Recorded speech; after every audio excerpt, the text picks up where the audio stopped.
If you're feeling overwhelmed by the IELTS reading test and all those different question types, then you've come to the right place. In this video, I'm going to go through each question type individually and then give you some top tips and strategies to complete them effectively.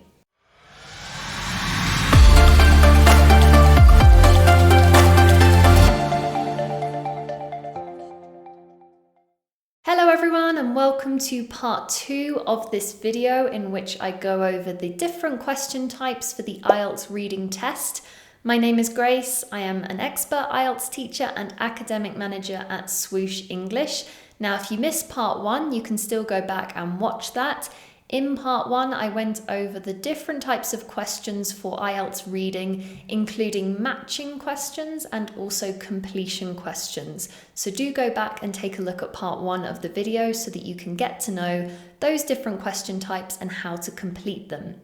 Now in this video, I'm going to cover the remaining question types, which are true, false, not given, and yes, no, not given, multiple choice, choosing from a list of options, choosing a title, and short answer questions. So let's get started. Let's begin then with true, false, not given, and yes, no, not given. For this question type, you will have to decide whether each statement provided gives correct information or not based on the text. Now the difference between these two is that for true, false, not given, you're going to be looking at factual information, whereas for yes, no, not given, you're being asked about the writer's opinion. However, the concept is exactly the same. So let's take a look at an example. This is a true, false, not given example. You've got your 6 statements here, and for each one, you will put true if the statement agrees with the information in the text, false if it contradicts information in the text, and not given if there is no information in the text. So that is the task. Let's look at some tips. Firstly, start with analysing the statement to make sure that you really understand it. It's going to be crucial in order to answer these correctly that you really truly understand what the statement is saying.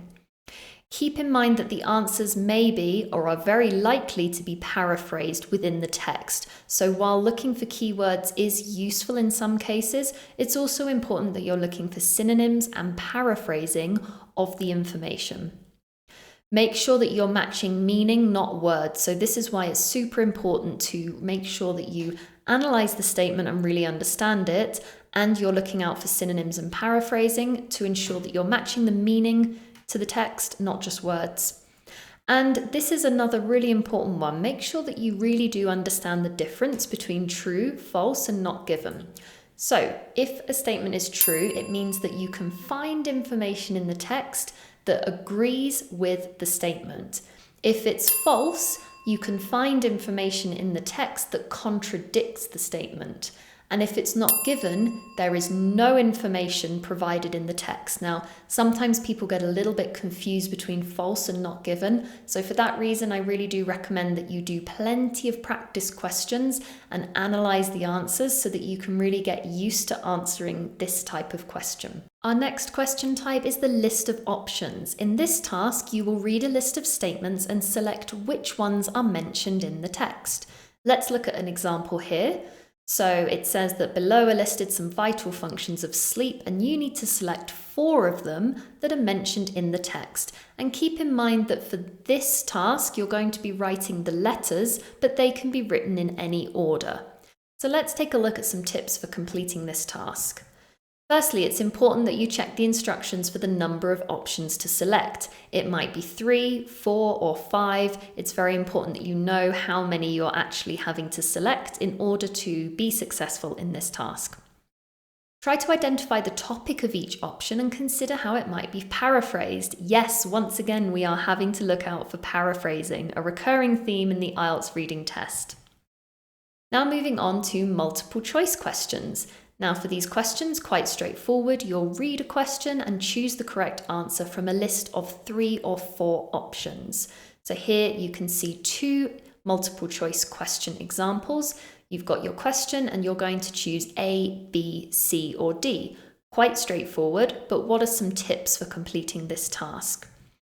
Well, firstly, you can eliminate incorrect answer options as you go. If you eliminate answers that you know are definitely incorrect and you can prove that they're incorrect, then that will help you narrow down the options and be more likely to choose the correct answer.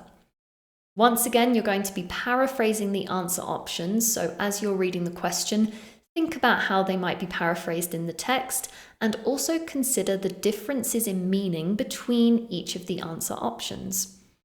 And then think about which options are correct and why the other options are wrong. This is a really great exercise that you can do when you're doing practice reading IELTS tests, going through each of the multiple choice options, eliminating the incorrect ones, and then explaining to yourself why they're incorrect. Find evidence in the text that actually supports the correct answer that you've chosen.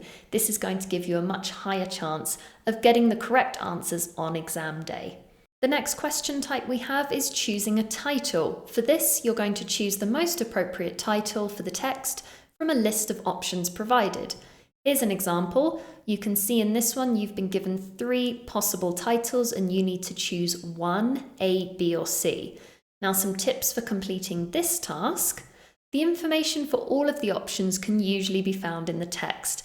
For that reason, it's very, very important that you think about the text as a whole. So what is the overall idea of the text? If you're thinking about it like this, then that's going to lead you to a more accurate answer. So remember, for this question, you need to understand the overall meaning or the gist of the text and then choose the title accordingly. The final question type we have is short answer. For this question, you're going to answer questions about the text with just a short answer. For example, you can see a couple of questions here. In the instructions, it tells you to choose no more than 2 words and or a number from the text. So making sure that you're reading the instructions once again. Let's take a look at some tips. Pay attention to how many words you can write. So it always comes down to reading the instructions and seeing how many words your answer can be. Remember, if you write more words than you're allowed, you will not get the point. Keep an eye out once more for synonyms and paraphrasing. Choose the answer from your text, not your own opinion. Now, this is an interesting one that can really be applied to a lot of different question types in IELTS reading, making sure that answers are always selected and chosen based on evidence that you can see in the text, not just your own knowledge. Of course, your own knowledge of the topic can help provide some context and maybe help you with understanding ideas and vocabulary, but ultimately for every answer you choose, you always need to make sure that it is supported directly in the text. So now that we've gone over all of the different reading question types for the IELTS exam, I'm going to finish with a few general reading tips to help you improve your reading skills and give you the best possible chance of getting the score that you need. Tip number 1 is to build an extensive reading habit. This means that doing other reading outside of practice tests, so for example, reading articles, books, newspapers, magazines, reading as much as you can in English, ideally a little bit every day, will really help to improve your overall reading skills. Next is to make sure that you learn and practice strategies for each of the question types. So making sure that you're familiar with all of the question types that we looked at in these videos and knowing how to answer each one. Third is to do practice mock tests under timed conditions. It's really important that you get used to completing IELTS practice tests in that 60-minute time limit that you have for the reading to give you a better chance of being able to manage your time well on exam day. My next piece of advice is to get support from an expert IELTS teacher. It's great to do periods of self-study. In fact, you should be doing a little bit of that every day if you can, but it's also really important that you're getting personalized feedback and support from someone who really knows the IELTS exam. So an expert and experienced IELTS teacher will really help to take your preparation to the next level. And my final piece of advice is to not book the exam before you're ready. So this applies to all parts of the IELTS exam. It's really important that you are consistently getting the scores that you need in your practice tests and in your practice sessions with your teacher before booking the exam for real. If you're looking for extra support in your IELTS exam preparation, then you can head on over to our website, www.swooshenglish.com, and take a look at our IELTS preparation packages. They've got everything you need to get you prepared for and passing your IELTS exam with confidence. So that is things like mock exams to see your level and test yourself under exam conditions, writing corrections to get feedback from expert teachers on your writing, and those all-important live classes which will go through the strategies that you need not just for reading, but for listening, writing and speaking as well. So I do hope that you will join us in a Swoosh English class very soon. In the meantime, thank you for joining me today. I will see you soon for more IELTS videos.